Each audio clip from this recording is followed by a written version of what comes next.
Hello friends, welcome back to another lecture on statics IQ. Statics IQ में आप सभी का स्वागत है। दोस्तों, जैसा कि आप सभी को पता है, एसएससी सीएचएसएल एग्जाम 2023 का भी आयोजन किया जा रहा है। आज के इस सेशन में हम बात करने वाले हैं 15 मार्च की सभी शिफ्टों में पूछे गए जीके के 100 क्वेश्चन। जी हाँ, 15 मार्च को सभी शिफ्टों में पूछे गए जीके के प्रत्येक क्वेश्चन आप सभी के सामने लेकर एक बार फिर से मैं उपस्थित हो चुका हूँ। तो दोस्तों, यदि आज आप हमारे चैनल से जुड़े हैं तो चैनल को सब्सक्राइब करके बेल आइकन पे प्रेस कर दीजिएगा, ताकि इस प्रकार की समस्त एग्जामों का एनालिसिस आपको सही समय से मिल सके। और यदि आपके आगे आने वाली शिफ्टों में यहाँ से एग्जाम एसएससी सीएचएसएल की, तो यहाँ से आप एनालिसिस देखने के बाद आपको वहाँ पे 4 से 5 नंबर कंफर्म होने वाले हैं, क्योंकि कई टॉपिकों से क्वेश्चन है जो बार बार रिपीट हो रहे हैं। तो दोस्तों, चलिए आज की शानदार सेशन का आगाज करते हैं और बात करते हैं 15 मार्च के सब पूछे गए सभी शिफ्टों के जीके के क्वेश्चन के बारे में। तो आज क्वेश्चन पूछा गया है, पृथ्वी 2 मिसाइल का सफल परीक्षण कहां से किया गया है। तो जो पृथ्वी 2 का भी हाल ही में सफल परीक्षण किया गया है वह उड़ीसा के चांदीपुर से किया गया है। जी हाँ, उड़ीसा राज्य में जो चांदीपुर स्थान है वहां से पृथ्वी 2 मिसाइल का सफल परीक्षण किया गया है और ये 10 जनवरी 2023 को किया गया है। तो दोस्तों, डेट भी आपको पता होनी चाहिए कि 10 जनवरी 2023 को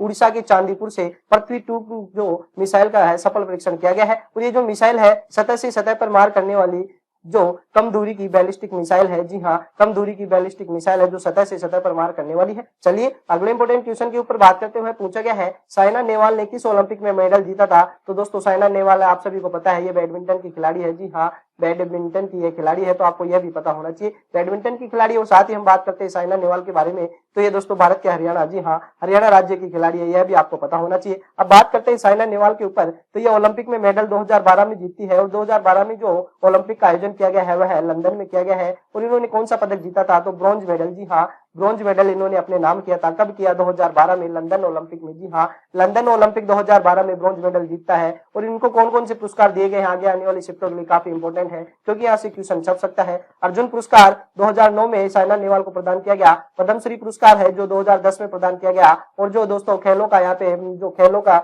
सबसे बड़ा पुरस्कार मेजर ध्यानचंद खेल रत्न अवार्ड, जिसे 2009-10 में दोस्तों साइना नेहवाल को प्रदान किया गया। और पद्म भूषण है जो पुरस्कार 2016 में साइना नेहवाल को प्रदान किया गया है। तो आगे आने वाली शिफ्टों में यदि आपकी एग्जाम है तो यहाँ से दोस्तों ये काफी इंपोर्टेंट होता है। चलिए अगले इंपोर्टेंट क्वेश्चन के ऊपर बात करते हैं, वह है किस अनुच्छेद में उल्लेख किया गया है कि संघ की राजभाषा हिंदी तथा लिपि देवनागरी होने वाली है। तो दोस्तों, सबसे पहले तो आपको पता होना चाहिए कि जो संघ की राजभाषा है वह हिंदी है और लिपि कौन सी है, तो देवनागरी है। तो हम बात करते हैं आर्टिकल 343। जी हाँ, अनुच्छेद 343 की बात करते हैं तो हिंदी को राजभाषा का दर्जा इसमें दिया गया है। कब दिया गया है, 14 सितंबर 1949 को जो हिंदी है उसे राजभाषा का दर्जा दिया गया। और संविधान के भाग नंबर 17, जी हाँ, संविधान में दोस्तों हम बात करते हैं मूल संविधान में और यहाँ पे वर्तमान संविधान में। तो मूल संविधान में दोस्तों 22 भाग थे, वर्तमान में 25 भाग है। तो इनमें से जो भाग नंबर 17 है उसमें संबंधित दोस्तों महत्वपूर्ण प्रावधान किए गए हैं। और इसमें दोस्तों आर्टिकल 343 आता है, आपको यह भी पता होना चाहिए भाग 17 के अंदर, और इसके तहत ही हिंदी को राजभाषा का दर्जा दिया गया है। चलिए अगले इंपोर्टेंट क्वेश्चन के ऊपर बात करते हुए पूछा गया है, यूएस ओपन 2022 पुरुष एकल का खिताब किसने जीता है। तो दोस्तों, यूएस ओपन 2022 का पुरुष एकल का खिताब, ये क्वेश्चन रिपीटेड क्वेश्चन है दोस्तों, पहले भी जो शिफ्टों में पूछा जा चुका है। तो हम बात करते हैं यूएस ओपन, ऑस्ट्रेलियन ओपन के बारे में। तो यहाँ पे स्पेन के जो कार्लोस अल्कराज है, इन्होंने नॉर्वे के केस पर रुट घोराकर अपने नाम किया यूएस ओपन 2022। तो चलिए हम साथ ही बात करते हैं एक साल के अंदर होने वाले चारों ग्रैंड स्लैम के बारे में, चाहे वह यूएस ओपन हो, फ्रेंच ओपन हो, चाहे वह विंबलडन ओपन हो या दोस्तों अमेरिकन ओपन होता है, उसके बारे में भी, इन चारों के बारे में हम बात करने वाले हैं। तो यूएस ओपन के बारे में बात करते हैं, 2022 में विजेता जो मेल कैंडिडेट रहता है विजेता वह कार्लोस अल्कारेज है। फीमेल की बात करते हैं, महिला में एकल का खिताब यूएस ओपन 2022 का इगा स्विएटेक जीतती है। विंबलडन की बात करते हैं तो विंबलडन 2022 में पुरुष विजेता नोवाक जोकोविच है और महिला विजेता एलेना राइवाकिना है। फ्रेंच ओपन 2022 की पुरुष विजेता है राफेल नडाल और महिला विजेता है इगा स्विएटेक। ऑस्ट्रेलियन ओपन है 2022 का, जो पुरुष विजेता है राफेल नडाल और महिला विजेता का नाम है एशले बार्टी। तो दोस्तों, ये चारों वर्ष में, एक वर्ष में 4 ग्रैंड स्लैम होते हैं, चारों के पुरुष विजेता है और महिला विजेता आप सभी के सामने है। आगे आने वाली शिफ्टों के लिए काफी महत्वपूर्ण यह क्वेश्चन यहाँ से छप सकता है। चलिए अगले इंपोर्टेंट क्वेश्चन के ऊपर बात करते हैं, वह पूछा गया है, निम्नलिखित में से कौन सी चोटी पूर्वांचल की पहाड़ियों या पूर्वी हिमालय में नहीं है। तो हम बात करते हैं पूर्वांचल सीमा में जो पहाड़ियां है उनमें आता है नागा पहाड़ियां नागालैंड में है, मणिपुर पहाड़ियां मणिपुर में है, मिजो पहाड़ियां मिजोरम में है, पटकाई बोम अरुणाचल प्रदेश में है। तो ये दोस्तों पूर्वांचल की सभी पहाड़ियां हैं। अब आपको ऑप्शन में दोस्तों एक अलग पहाड़ी दी गई थी, तो कौन सी पहाड़ी दी गई थी आप सभी कमेंट बॉक्स में कमेंट करके बताइएगा कि कौन से ऑप्शन यहाँ से आपको प्रोवाइड करवाए गए थे। चलिए अगले इंपोर्टेंट क्वेश्चन के ऊपर बात करते हैं, गोपिका वर्मा किस नृत्य से संबंधित है। तो गोपिका वर्मा के बारे में बात करते हैं तो ये दोस्तों केरल का जो शास्त्रीय नृत्य है मोहिनीअट्टम है उससे संबंधित है। तो दोस्तों, आप देख पा रहे हैं जो क्लासिकल डांस होते हैं, शास्त्रीय नृत्य होते हैं, इनसे दोस्तों प्रत्येक शिफ्ट में एक क्वेश्चन पूछा जा रहा है, चाहे वह दोस्तों भारत में कितने शास्त्रीय नृत्य है, वह कौन से राज्य का कौन सा शास्त्रीय नृत्य है, या दोस्तों प्रसिद्ध जो क्लासिकल डांस है उनके नृत्यकार कौन से, इस प्रकार से क्वेश्चन पूछे जाते हैं। उनको पुरस्कार से संबंधित क्वेश्चन पूछे जाते हैं। जैसे दोस्तों गोपिका वर्मा से क्वेश्चन पूछा गया, तो अब आगे आने वाले शिफ्ट में संगीत नाटक अकादमी पुरस्कार इनको कब प्रदान किया गया, उससे क्वेश्चन छप सकता है। केरल संगीत नाटक अकादमी पुरस्कार कब दिया गया, इस प्रकार से क्वेश्चन छप सकते हैं। तो दोस्तों इन सभी को जो क्लासिकल डांस से आने वाले प्रत्येक क्वेश्चन जो एसएससी के दोस्तों पिछले 4-5 सालों से क्वेश्चन पूछे जा रहे हैं, उन सभी का विशेष सेशन आपको हमारे चैनल की प्लेलिस्ट में मिल जाएगा। आप वहां से क्लासिकल डांस का जो लेक्चर कवर करके दोस्तों यहाँ से 1 नंबर कवर कर सकते हैं। चलिए अगले इंपोर्टेंट क्वेश्चन के ऊपर बात करते हैं। कंप्यूटर की किस पीढ़ी में जो वैक्यूम ट्यूब का उपयोग किया गया है, तो दोस्तों आप सभी को पता है कंप्यूटर का विकास जो कंप्यूटर के जनक है चार्ल्स बेबेज को कहा जाता है। जैसे जैसे पीढ़ियां बढ़ती गई दोस्तों इनमें काफी जो हार्डवेयर में सुधार होता गया। पहले वैक्यूम ट्यूब का उपयोग हुआ, फिर ट्रांजिस्टर का आईसी इंटीग्रेटेड सर्किट का उपयोग हुआ, माइक्रो प्रोसेसर और कृत्रिम बुद्धि का दोस्तों वीएलएसआई का होता आगे आगे दोस्तों इसका जो विकास होता गया और अलग अलग यहाँ से उपयोग करते गए। तो हम बात करते हैं कंप्यूटर की किस पीढ़ी में है जो वैक्यूम ट्यूब का उपयोग किया गया, तो वैक्यूम ट्यूब का उपयोग कंप्यूटर की प्रथम पीढ़ी में किया जाता है। जी हाँ, प्रथम पीढ़ी में उपयोग किया जाता है। पहली पीढ़ी 1940 से 1956 तक आती है और इसमें दोस्तों कौन से कंप्यूटर आते हैं, यूनिवेक और जो एनिक कंप्यूटर है यह पहली पीढ़ी के कंप्यूटर है। ये दोस्तों पहली पीढ़ी कंप्यूटर के उदाहरण है। तो यहाँ से एग्जामिनर क्वेश्चन पुटअप कर सकता है कि पहली पीढ़ी के कंप्यूटर के उदाहरण कौन से है, तो यूनिवेक आता है। जी हाँ, यूनिवेक कंप्यूटर आता है और एक इनेक कंप्यूटर आता है। ये पहली पीढ़ी के कंप्यूटर है। अब बात करते हैं पहली पीढ़ी में जो कार्यकाल रहता है वह 1940 से 1956 तक इसका कार्यकाल रहता है और दोस्तों इसमें वैक्यूम ट्यूब का उपयोग किया जाता है। दूसरी पीढ़ी है 1956 से 1963 तक, इसमें ट्रांजिस्टर का उपयोग किया जाता है। तीसरी पीढ़ी आती है 1964 से 1971 तक, जिसमें आईसी इंटीग्रेटेड सर्किट होता है, इसका उपयोग किया जाता है। चौथी पीढ़ी है 1972 से 1989, जिसमें माइक्रो प्रोसेसर का उपयोग किया जाता है। और बात करते हैं पांचवी पीढ़ी जो 1989 से लेकर वर्तमान में 2023 तक है, जो कृत्रिम बुद्धि का उपयोग किया जाने लगा है। तो यहाँ से भी दोस्तों आपके आगे आने वाले शिफ्टों के लिए काफी महत्वपूर्ण क्वेश्चन है, यहाँ से क्वेश्चन छप सकते हैं, इसको बिल्कुल कवर कीजिएगा। अगला इंपोर्टेंट क्वेश्चन है अमृतसर की संधि किसके बीच हुई थी, तो अमृतसर की संधि 25 अप्रैल में 1809 में महाराजा रणजीत सिंह थे एक तरफ, तो जो कि दोस्तों अपने यहाँ पे पंजाब के राजा हुआ करते थे, एक तरफ ईस्ट इंडिया कंपनी। जी हाँ, ईस्ट इंडिया कंपनी EIC जो कि इनके मध्य ईस्ट इंडिया कंपनी और महाराजा रणजीत सिंह के मध्य 25 अप्रैल 1809 को दोस्तों अमृतसर की संधि होती है।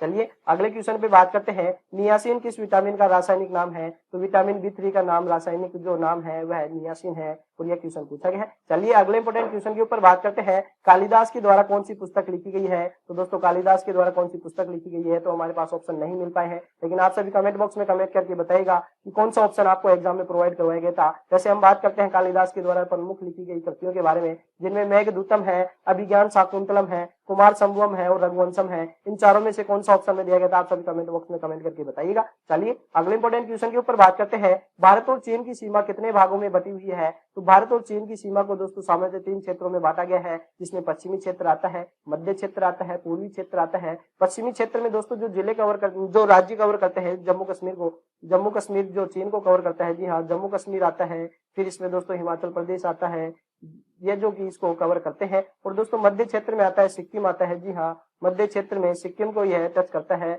और पूर्वी क्षेत्र में दोस्तों ये अरुणाचल प्रदेश को, जी हाँ, अरुणाचल प्रदेश को कवर करता है। तो दोस्तों ये इस हिसाब से जो कि 3 क्षेत्रों में बटा हुआ है, पश्चिमी, मध्य और पूर्वी। अब बात करते हैं भारत और चीन सीमा के बीच की रेखा का नाम मैकमोहन रेखा। भारत के उत्तर पूर्वी क्षेत्र और तिब्बत के बीच की सीमा को कहा जाता है और इस रेखा का प्रस्ताव सन हेनरी मैकमोहन ने 1914 में जो शिमला सम्मेलन हुआ था उसके अंदर दिया था। तो दोस्तों हेनरी मैकमोहन के नाम से इसे मैकमोहन रेखा कहा जाता है। चलिए अगले इंपोर्टेंट क्वेश्चन के ऊपर बात करते हैं। मंगल ग्रह का परिक्रमण काल क्या है, तो मंगल सूर्य के चारों ओर एक परिक्रमा करने में 687 दिन को दोस्तों यहाँ पे अपने अक्ष पर पूरा करने में चक्कर लगाता है, इसे परिक्रमण काल कहा जाता है। चलिए अगले इंपोर्टेंट क्वेश्चन के ऊपर बात करते हैं। राज्यसभा के संदर्भ में निम्नलिखित में से कौन सा कथन गलत है, तो दोस्तों 4 ऑप्शन दिए गए थे, जिनमें से दोस्तों राइट आपको 4 ऑप्शन दिए गए थे, उनमें से एक गलत बताना था। तो दोस्तों उसमें ऑप्शन में दिया गया था कि जो राज्यसभा में शामिल होने के लिए आवश्यक आयु है 40 वर्ष होनी चाहिए। तो दोस्तों ये ऑप्शन गलत था, राज्यसभा में शामिल होने के लिए 30 वर्ष की आयु आवश्यक होती है। चलिए अगले इंपोर्टेंट क्वेश्चन के ऊपर बात करते हैं। इनमें से कौन सी पुस्तक है रस्किन बॉन्ड के द्वारा लिखी गई थी, तो दोस्तों इनके द्वारा लिखी गई प्रमुख पुस्तकें हैं how to live your life, the room on the roll of the blue umbrella, flight of pigeons दोस्तों पुस्तक है, the boy from the hills. आप सभी कमेंट बॉक्स में कमेंट करके बताइएगा कि कौन सा ऑप्शन में आपको यहाँ पे पुस्तक का नाम दिया गया था। चलिए अगले इंपोर्टेंट क्वेश्चन के ऊपर बात करते हैं। उपराष्ट्रपति की योग्यता के संबंध में निम्नलिखित में से कौन सा कथन गलत है, तो दोस्तों यहाँ पे कथन टाइप में क्वेश्चन काफी पूछे जा रहे हैं, तो आपको बिल्कुल थ्योरी कवर होनी चाहिए। जी हाँ, जो भी हम बात करते हैं उसकी जैसे यहाँ पे बात करते हैं राजनीतिक विज्ञान पॉलिटी की, तो पॉलिटी की दोस्तों प्रत्येक थ्योरी आपको कवर होनी चाहिए, तभी आप इन क्वेश्चन को राइट कर सकते हैं। उपराष्ट्रपति बनने के लिए दोस्तों सबसे बड़ी योग्यता उनकी भारत का नागरिक होना चाहिए, उसकी आयु 35 वर्ष होनी चाहिए, और भारत के उपराष्ट्रपति का चुनाव है संसद के दोनों सदन जो की दोस्तों राज्यसभा और लोकसभा होते हैं, उनके सदस्य चाहे वह निर्वाचित हो चाहे वह मनोनीत हो, सभी निर्वाचन मंडल के द्वारा दोस्तों अप्रत्यक्ष रूप से उपराष्ट्रपति के यहाँ पे नियुक्ति की जाती है या उनका चुनाव किया जाता है। दोस्तों राष्ट्रपति और उपराष्ट्रपति के चुनाव में जो दोस्तों सेम चुनाव निर्वाचन मंडल के द्वारा किया जाता है,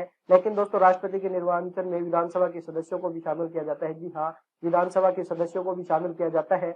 जबकि हम बात करते हैं उपराष्ट्रपति की, तो उपराष्ट्रपति के जो निर्वाचन मंडल में विधानसभा के सदस्यों को शामिल नहीं किया जाता है। चलिए अगले इंपॉर्टेंट क्वेश्चन है, प्रकाश का परावर्तन किसके द्वारा होता है? तो प्रकाश का परावर्तन तब होता है जब प्रकाश की किरण एक चिकनी पॉलिश सतह पर गिरती है और वापस लौटती है, तो प्रकाश किरण का चिकने तल से टकराकर वापस उसी माध्यम में लौटना दोस्तों प्रकाश का परावर्तन कहा जाता है।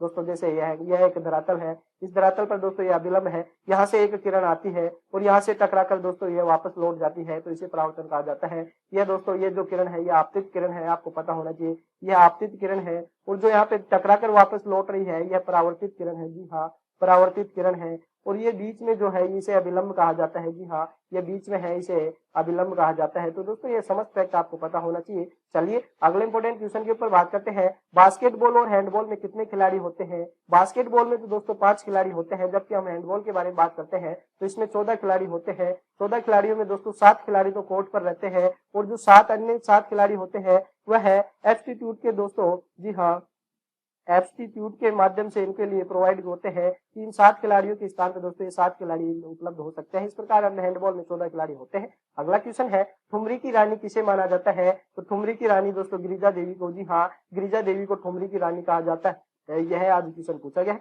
चलिए अगले इंपॉर्टेंट क्वेश्चन है, मौर्य वंश का संस्थापक कौन है? तो मौर्य वंश का संस्थापक दोस्तों आप सभी को पता है चंद्रगुप्त मौर्य, जो कि यहाँ पे चाणक्य के सहयोग से दोस्तों यहाँ पे मौर्य वंश की स्थापना करते हैं। धनानंद की हत्या कर दोस्तों वह मौर्य वंश की स्थापना करते हैं। 322 ईसा पूर्व दोस्तों मौर्य साम्राज्य की स्थापना। मौर्य वंश का अंतिम शासक की क्वेश्चन पूछा जा सकता है, तो बृहद्रथ है। जी हाँ, बृहद्रथ है जो कि मौर्य वंश का अंतिम शासक था, और इसकी हत्या दोस्तों पुष्यमित्र शुंग ने की थी, और उन्होंने नए राजवंश शुंग वंश की स्थापना की थी। हम बात करते हैं मौर्य साम्राज्य का, तो 322 ईसा पूर्व से 150 ईसा पूर्व तक मौर्य राजवंश ने लगभग 137 वर्ष, जी हाँ 137 वर्षों तक मौर्य जो साम्राज्य है उसने यहाँ पे राज किया है। चलिए अगला इंपॉर्टेंट क्वेश्चन है, 2001 में बिस्मिल्लाह खान को कौन सा पुरस्कार दिया गया था? तो जो मशहूर शहनाई वादक बिस्मिल्लाह खान को 2001 में भारत रत्न से सम्मानित किया गया था। इनके साथ दोस्तों जो भारत की मशहूर गायिका या जो भारत की कोकिला कही जाने वाली लता मंगेशकर को 2001 में भारत रत्न से सम्मानित किया गया था। अगला क्वेश्चन है, भारत किस देश के साथ सबसे लंबी सीमा साझा करता है? तो दोस्तों हम बात करते हैं भारत की जो कुल स्थलीय सीमा है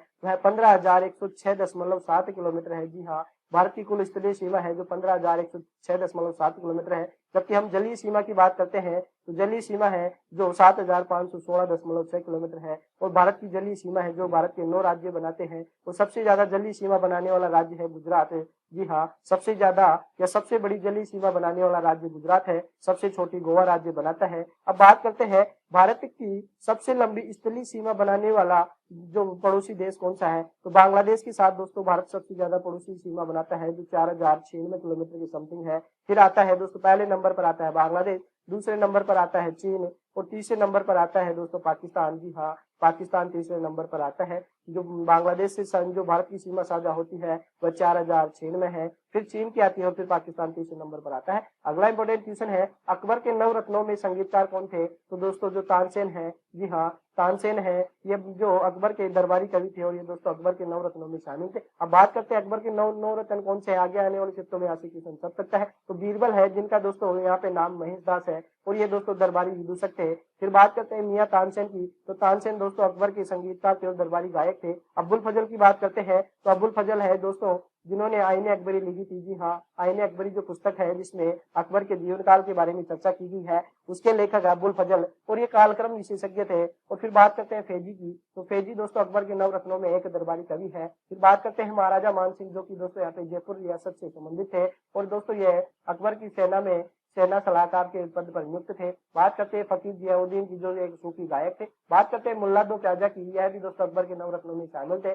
टोडरमल के बारे में दोस्तों यहाँ से क्वेश्चन पूछा जाता है। तो टोडरमल है जो कि वित्त सलाहकार हुआ करते थे अकबर के नवरत्नों में शामिल। अब बात करते हैं अब्दुल रहीम खान खाना की।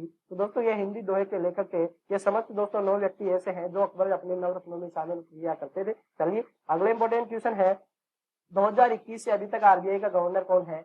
दोस्तों आरबीआई का गवर्नर से क्वेश्चन पूछा गया है। वर्तमान में आरबीआई की गवर्नर है जो शक्तिकांत दास है। जी हाँ, शक्तिकांत दास है जो कि दोस्तों यहाँ पे आरबीआई के 25वें गवर्नर के तौर पे यहाँ पे नियुक्त होते हैं 2021 में। 37वें राष्ट्रीय खेल 2023 का आयोजन कहाँ किया जाएगा। तो 37वें राष्ट्रीय खेल 2023 का आयोजन है जो कि गोवा में किया जाने वाला। जी हाँ, अक्टूबर 2023 में गोवा में होंगे 37वें राष्ट्रीय खेल। और हम बात करते हैं 36वें राष्ट्रीय खेल 2022 में। अभी हाल ही में दोस्तों गुजरात के 6 शहरों में इसमें आयोजन किया गया है, जिसमें प्रथम स्थान पर सर्विसेज रहती है। जी हाँ, सर्विसेज रहती है जो प्रथम स्थान प्राप्त करती है और ये गुजरात के 6 शहरों में आयोजन किया गया है।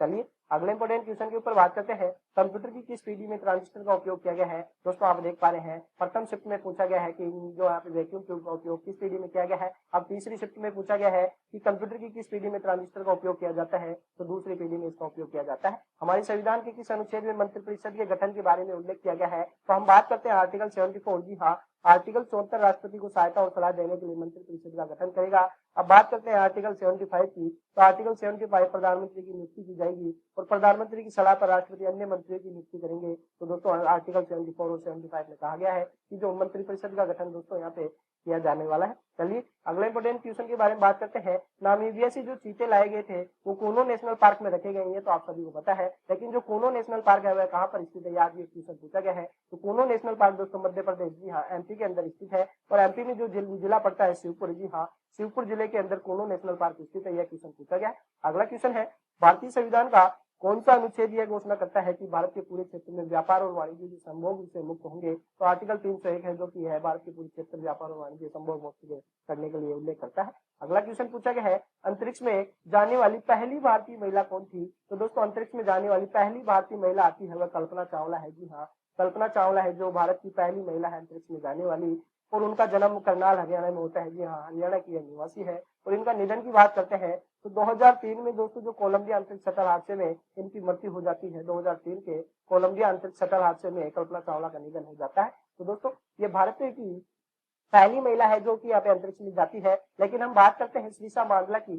श्रीषा बांदला अंतरिक्ष में जाने वाली पहली दूसरी अमेरिकी मूल की, यहाँ जी हाँ, दूसरी अमेरिकी मूल की यहाँ पे भारतीय महिला थी। जो अमेरिकी मूल की पहली भारतीय महिला जो अंतरिक्ष में जाती है उनका नाम सुनीता विलियम्स है। जी हाँ, जो अमेरिकी मूल की दूसरी महिला है श्रीषा बांदला और पहली महिला है सुनीता विलियम्स। तो यह भी आपको पता होना चाहिए। अगला क्वेश्चन है राजा चोल राजा कब बने थे। सन 1985, जी हाँ, 1985 में राजा चोल प्रथम राजा बने थे और उन्होंने दोस्तों 1014 तक दोस्तों यहाँ पे सत्ता संभाली थी। तो ये आपको इंपोर्टेंट क्वेश्चन पूछा गया है। चलिए अगला इंपोर्टेंट क्वेश्चन की बात करते हैं। कौन सा एंजाइम वसा पाचन में महत्वपूर्ण भूमिका निभाता है। तो दोस्तों वसा का पाचन करने के लिए लाइपेज एंजाइम, जी हाँ, वसा का पाचन करता है जो लाइपेज एंजाइम करता है। साथ ही हम बात करते हैं जो मनुष्य की लार होती है, इस मनुष्य की लार में टाइलिन एंजाइम पाया जाता है। जी हाँ, मनुष्य की लार में टाइलिन एंजाइम पाया जाता है।